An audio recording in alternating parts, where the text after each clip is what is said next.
This is KM Wyland, and you are listening to the 378th episode of the Helping Writers Become Authors podcast. My Portal Fantasy work in progress, Dreambreaker, has ended up being by far the most complex plot I've ever written. Mostly this is because there is a mystery at its heart, and also because in writing its outline, I was learning all kinds of exciting things about creating plot reveals, false enemies and allies, and other plot-turning devices. And I'm thrilled with how it's turned out, but there's definitely a ton of information in various plot lines to keep track of. Before I dive into the first draft later this spring, I'm taking the time right now to go back over my scene outline notes and make sure that not only does everything make sense, but that I've appropriately paid off every bit of early foreshadowing, and just as importantly, planted early foreshadowing for later payoffs. After finishing it, I felt this was the most complete outline I've ever written, but I've been surprised how many loose ends and inconsistencies were hanging around. So I'm really glad I've taken the time to do this extra step. It will streamline both the first draft and later revisions to a large extent. Or that's the plan, anyway. In other news, I need your help. As I'm getting the Creating Character Arcs workbook ready for a fall publication this year, I find myself with the dilemma of trying to figure out whether it would be more useful to you in 1 or 2 volumes. To read the reasons for this and to vote in the poll, visit the site at helpingwritersbecomeauthors.com. And now I hope you enjoyed this week's podcast entitled 9.5 Tips for How to Write Opening and Closing Lines Readers Will Love to Quote. When I'm scanning an Amazon preview to decide if a book is going to be worth my time, the first test is always the opening line. A sloppy, casual, or plain Jane opening line instantly makes me suspect I'm looking at the work of an author who is an outright amateur, or, at the best, someone who lacks that special it factor that takes prose from all right to awesome. Similarly, closing lines are every bit as important in their own right. Even though few people will read your closing line prior to finishing the book, it is still arguably the second most important line in the entire story, right after the first line. It brings your story full circle, leaves your readers with an indelible impression of your book, and once again proves whether or not you're the master of your story. That's a lot of pressure to put on 2 little lines.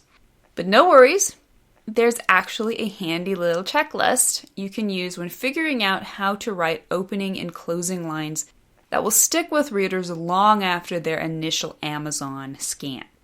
Perhaps your opening and closing lines may even end up on the most quoted lists right alongside such luminaries as Austen, Melville, and Tolstoy.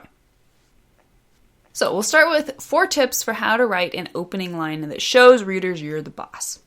Now, I carp a lot about how tough beginnings are. One of the top reasons beginnings are hard is because the entry point, the opening line, is perhaps the hardest part of all. Occasionally, lightning will strike and the perfect line will zing from the ether to your brain, to your Scrivener doc, and the angels all sing. But for those times when you sit down in excitement to begin your amazing new story, only to spend the first hour staring at the blinking cursor, wondering how in tarnation to find an opening line that works, here are 4 tips to get you started. Tip number 1.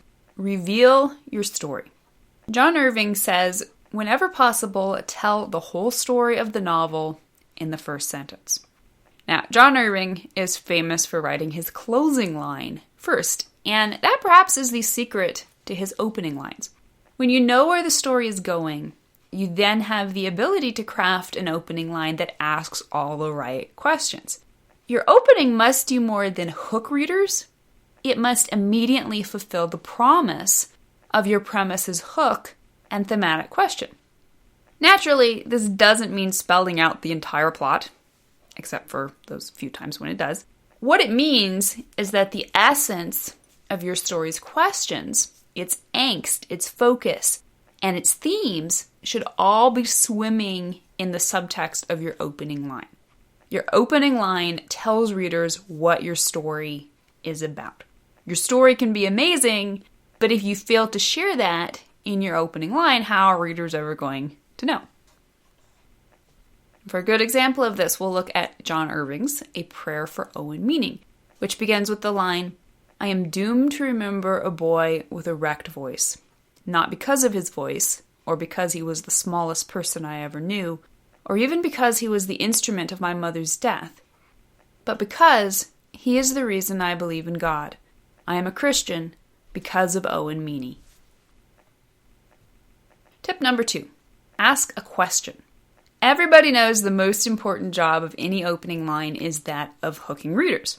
But how to plant that hook is somewhat less clear. Actually, all 4 of the tips we're looking at here are ways of hooking readers, getting them to sit up, take notice, and say, yes, this is a book I want to read. However, the second tip is the one most blatantly about hook planting. Get readers to ask a question about your story. Pique their curiosity. Tell them something in that opening line that doesn't quite make sense. Create a sense of dichotomy, 2 different ideas juxtaposed against one another, creating a sense of disharmony that can range from the blatant to the ever so subtle subtextual. Show readers right from the start that something is amiss in paradise. For example, Audrey Niffenegger's The Time Traveler's Wife's first line is, "It's a hard thing to be left behind. I wait for Henry, not knowing where he is, wondering if he's okay. It's hard to be the one who stays." Tip number 3, be brilliant. Long ago, writing friend Melissa Ortega made a comment about opening lines that has made her an angel on my shoulder, whispering in my ear with every opening line I write. She said something in the vein of, the opening line should be brilliant. If it's not, why bother reading the rest of the book? In short, that opening line better sparkle. This isn't just another sentence in your story, this is the sentence. This is the one sentence out of all your sentences people might actually remember after they close the book. This is your one chance to be brilliant in a way that is both memorable and useful. In that, if readers like this line, then hey, they might read the next one. Avoid bland openings. Don't open with, "The sun rose," or "Sam opened his eyes," or even "The battle raged on." Look for color, depth, power, and specificity.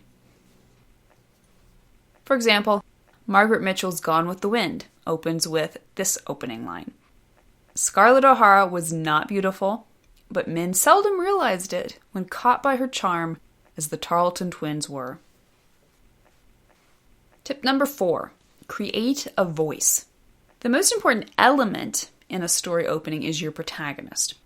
While it may not always be possible to introduce the protagonist by name, or even pronoun, in the very first line, you want, at the very least, to immediately introduce readers to this person via the narrative voice of the opening line. Tone in itself can create the kind of hooking juxtaposition we talked about in tip number 2, and in turn, that skillful use of irony can add just the kind of brilliance mentioned in number 3. Whether your character is so on the nose in observing a situation that she creates her own irony for more observant readers, or whether the character is ironic enough to prove her own awareness of the drama about to unfold upon her, both can be shared subtextually with readers before the character herself is ever directly mentioned. Kristen Heitzman's romantic comedy Told You So opens with the following opening line. "Devin Broussard scarcely blinked when Grace tossed her sweet tea in his face." And tip 4.5. Leverage your title. So I lied. Your opening line isn't actually the first thing readers will read. Your title is. That means you have an extra playing piece to work to your advantage. your first line will be read in the context of your title. Your title will become a clue that helps readers interpret your first line. This means, if you use it right, your title can create one more layer of interesting irony, theme, and curiosity within your first line. Consider how all of the titles we've discussed so far offer insight into their first line. If you mismatched any of these titles and their opening lines, your first impression of all these stories would change drastically. Alright, so now let's talk about 4 tips for how to write a closing line readers will never forget. My closing lines usually find themselves, but not before I experience several small moments of panic, wondering how I'm going to wind everything down in the final chapter and find the one perfect line that will definitively tell readers this is the end. More than that, good closing lines must sum up your story without being on the nose and leave readers with exactly the right flavor. Tip number 1, choose your best line. John Dufresne said the last line is as important as the first, if for different reasons. End the story on your best or second best line. Don't write past it. This is the line that echoes in our mind when the story is over.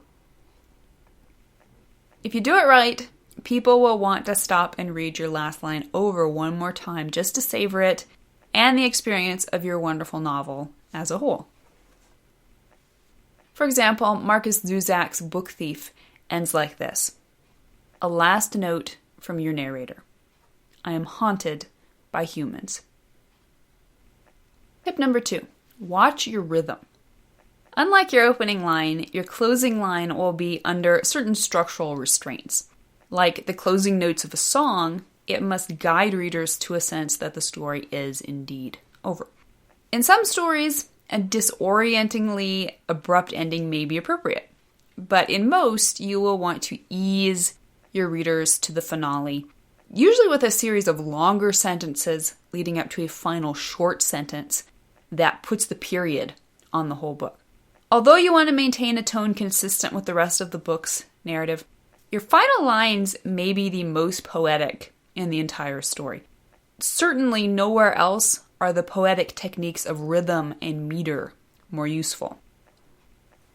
For example, consider the closing lines of Stephen King's The Shawshank Redemption. I hope I can make it across the border. I hope to see my friend and shake his hand. I hope the Pacific is as blue as it has been in my dreams.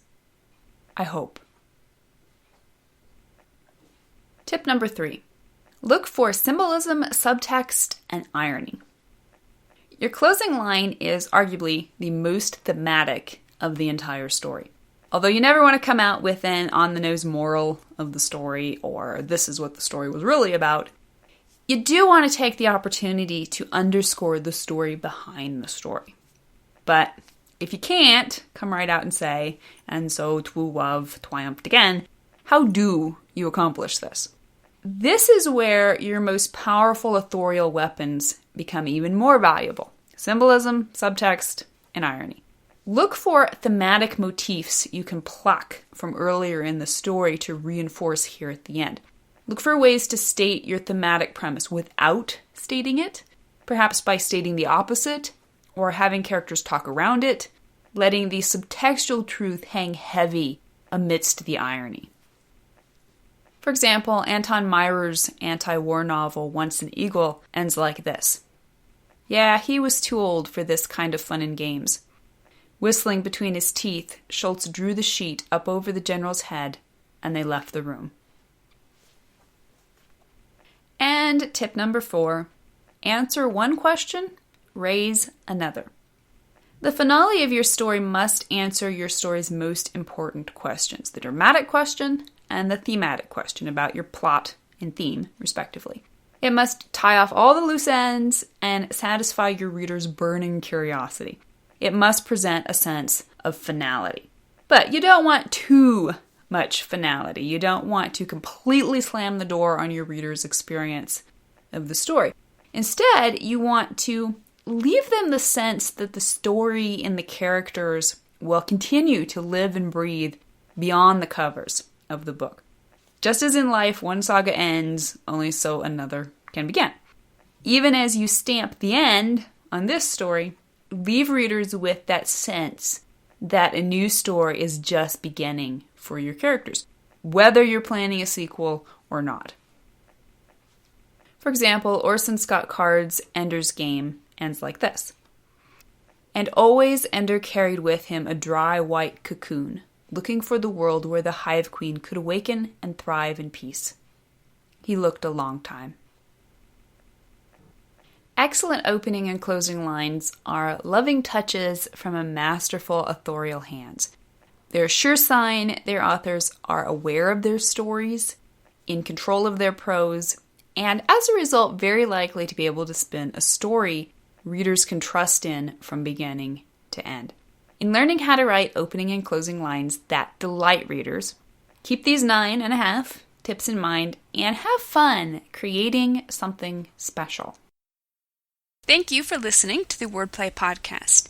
To read a transcript of this episode, you can visit my website at helpingwritersbecomeauthors.com. And be sure to check back again next week.